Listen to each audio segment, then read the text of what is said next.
Greetings everyone, JLB. I'm back with another installment of Anime Television History Tour, Season 2, and this time we're going to be taking a look at a show called The Mighty Hercules. Now, I know what you're thinking when I say the name Hercules. You're probably thinking, the television show that was based on the Disney film? Not by a long shot. I'm talking about the original show that talked about the legendary hero of Greece, Hercules, which started airing on September 1st, 1963, and ceased on May the 1st, 3 years later, in 1966. Now, of course, I'm not too much into Greek mythology other than the legends of Hercules himself, but I think it'll be a little bit more explanatory when I get into the video, so let's get started. Now, as the title of the show suggests, it features many adventures of the legendary hero, Hercules. Now, of course, Disney already did their story of Hercules several decades later, about 3 decades later, actually. But we're not going to be discussing on that. We're going to be talking about this one, just to clear things up.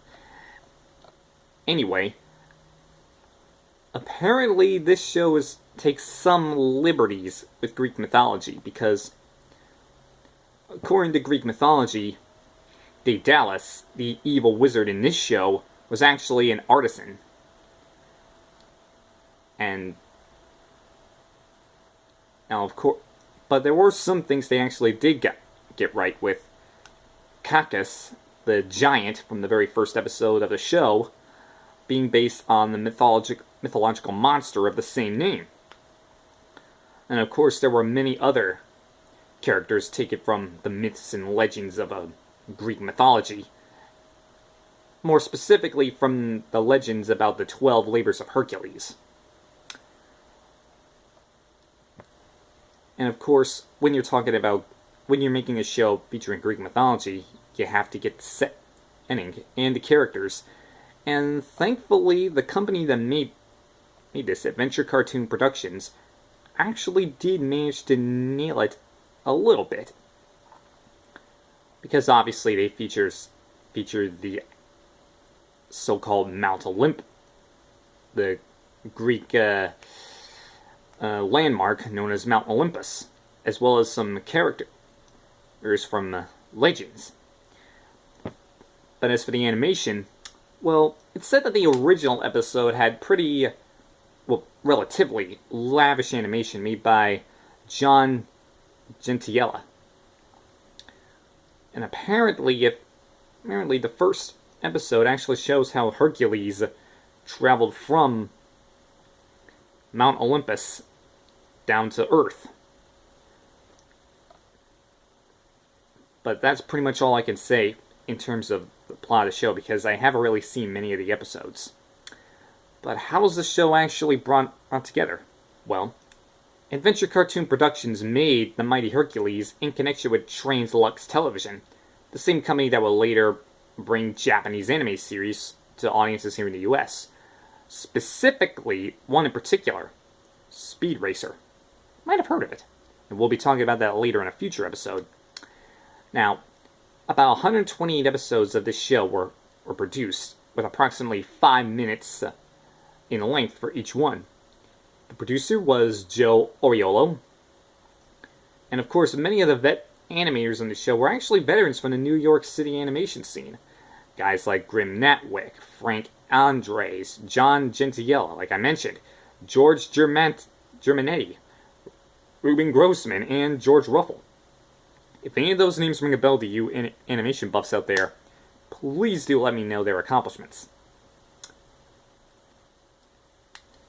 Now, of course, the show actually featured 2 different sets of voices for the characters. The most notable voice difference is that in Newton, his original voice sounded like as if he just hit his teenage years, and his voice was constantly cracking, while later episodes gave him a more high-pitched Mickey Mouse-like voice. But if you watch the show yourself, you might notice the difference. But as for the music, well, the music of that episode features a theme song by American reggae a singer and songwriter best known for A Very Special Love in 1956 and the iconic I Can See Clearly Now in 1972. You might know him. He goes by the name of Johnny Nash. Anyway, the theme music is credited to Winston Sharples, known in the credits as Win Sharples. Win is short for Winston. And of course, in more than 2 decades at Paramount Pictures, he composed background music for the 1941 Superman cartoons and the Popeye cartoons produced by Fleischer Studios.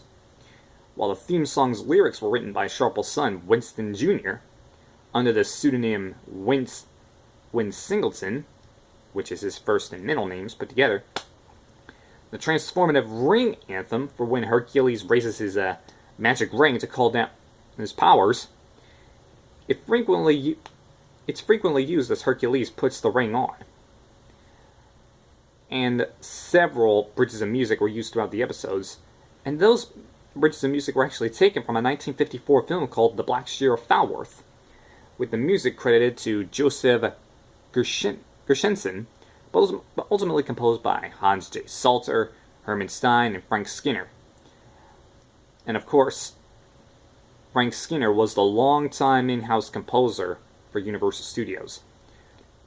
Jump forward to 2005, The Mighty Hercules was actually reissued to television in newly remastered visuals, and it was reformatted with new title music performed by an unidentified singer, no one seems to know who it was, replacing the familiar theme song. That version aired on the Canadian network Teletoon Retro. However, it used the original Nash theme music. Yeah, it wasn't exactly the US version that used the unknown singer, but the one they used on the original Nash theme music was aired in Canada on Teletoon Retro. Now, there were about 128 episodes released. And trust me, there's quite a few episodes to go through, so I ain't gonna spend all day talking about each of them, because I haven't seen any, first of all. But how did the show fare? Well, no one seems to really know exactly how the show fared, but from what I can understand, I think it did modestly well. I mean, sure, it was coming out near the end of 1963, but at least the show managed to get a long-playing record for children, released by Golden Records in 1963. And in 2009, the Canadian jazz musician by the name of John Stetch covered the theme song from The Mighty Hercules on his album TV Trio.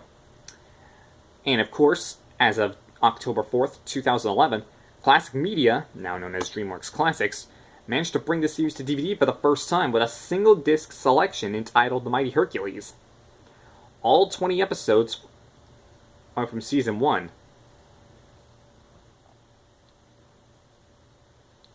And the last one, I believe, was episode 40, The Magnetic Stone. But all in all, I do vaguely remember watching an episode of The Mighty Hercules, so oddly enough, it's okay. I mean, Disney would do a lot better with their feature film Hercules and the show that follows it, which is a prequel to the movie. But again, like I said with Space Patrol, if you want to say you've seen them all, or if you want to see Hercules before he was Disney-fied, The Mighty Hercules might be worth your time. But for everyone else, well, it's your choice. Anyway, thanks for watching, and stay tuned because next time we're going to be talking about Tennessee Tuxedo and his tales. So until then, have a very Merry Christmas, and I'll see you next time.